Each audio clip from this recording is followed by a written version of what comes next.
Reese's peanut butter cups are the greatest, but let me play devil's advocate here. Let's see. So, no, that's a good thing. That's definitely not a problem. Reese's, you did it. You stumped this charming devil. Hey, I'm Mark Goodman. And I'm Alan Light. On today's podcast, in celebration of International Guitar Month, Pete Townsend of The Who will join us. Pete went deep with us into his relationship with the guitar and with music in general, the new Broadway version of Tommy. He clarified the status and the future of The Who, and much, much more. Sound Up with Mark Goodman and Alan Light, the only music podcast that matters. Get it on Pandora, Spotify, Apple Podcasts, or wherever you get your podcasts. Honestly, to this day, feel like that album didn't get its fair shake, and for several reasons. One of the things I probably would have changed about us doing the album was that I think we probably spent too much money on it, because we were trying to follow something that was very, just something that got a lot of love, and we definitely tried our best to kind of not necessarily emulate the record or copy the record, because we definitely wanted to create a different record, but we wanted it to be received as well as the first one had. The unfortunate things that happened with the second record was that there was an entirely different staff at Mercury, Polygram at this point.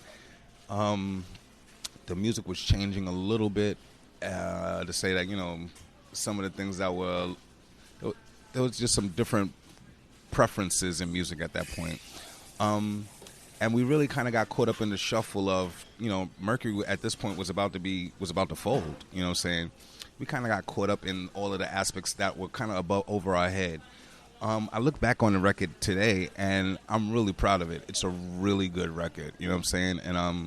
And it was very intentional that we didn't try to recreate a Choice Is Yours, or that we didn't try to recreate a Flavor of the Month.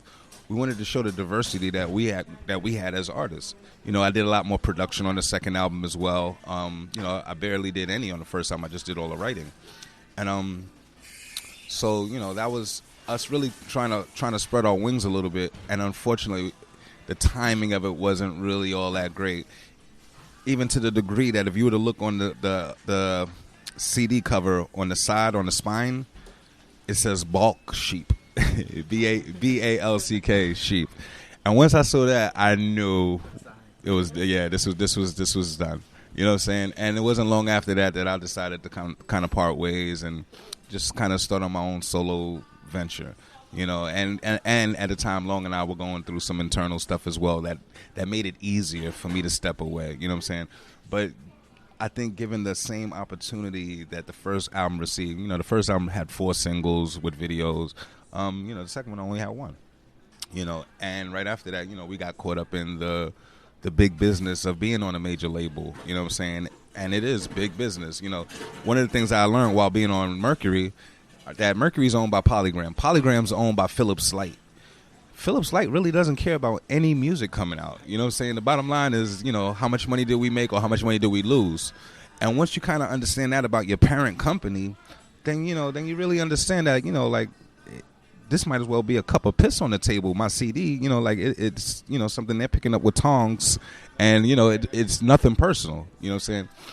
And that's quite an introduction to big business. You know what I'm saying? But that's literally what you're in as a musician on a major label. This is big business, and the thought and care that you put into the studio doesn't even matter.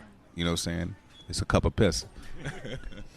Hey, I'm Mark Goodman. And I'm Alan Light. On today's podcast, in celebration of International Guitar Month, Pete Townsend of The Who will join us. Pete went deep with us into his relationship with the guitar and with music in general, the new Broadway version of Tommy. He clarified the status and the future of The Who, and much, much more. Sound Up with Mark Goodman and Alan Light, the only music podcast that matters. Get it on Pandora, Spotify, Apple Podcasts, or wherever you get your podcasts.